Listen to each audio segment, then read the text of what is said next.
Everyone, अभी हम हैं पनपतिया कूल ट्रैक पे।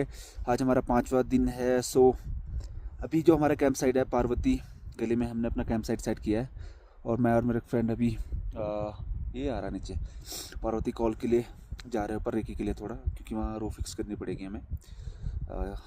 बाकी देखते हैं ऊपर का हाल क्या है।